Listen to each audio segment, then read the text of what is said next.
आज हम class 2 science का डेट 16 स्टार्ट करेंगे। हमारे पास पेज नंबर 74 पे इसके क्वेश्चन आंसर्स गिवन है। आज हम सबसे पहले क्वेश्चन नंबर 1 + 2 करेंगे। हमारे पास क्वेश्चन नंबर 1 गिवन है, what is a light. Light क्या है? Light is the form of energy.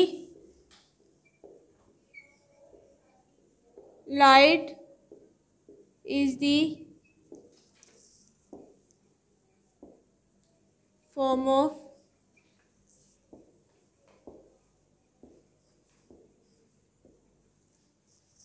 हमारे पास क्वेश्चन नंबर 2 गिवन है, how does light travel. Light किस तरह ट्रेवल करती है?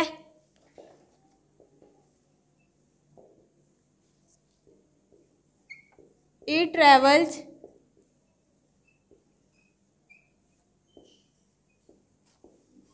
In straight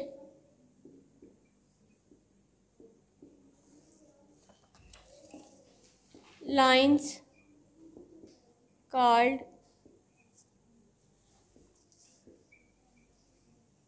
race. यानी कि लाइट स्ट्रेट लाइन में ट्रेवल करती है, हम इसे रेस कहेंगे। आप लोगों ने इन दोनों क्वेश्चंस को, सबसे पहले क्वेश्चन नंबर 1 हमारे पास था, what is a light. Light क्या है? Light is the form of energy. Light energy की एक किस्म है। Question number 2, how does light travel. Light किस तरह ट्रेवल करती है? It travels in straight line called rays. Light straight line में ट्रेवल करती है जिसे हम रेस भी कहते हैं। आप लोगों ने इन दोनों क्वेश्चंस को अपनी कॉपीज़ पे राइट करना है और अच्छी तरह से याद भी करना है।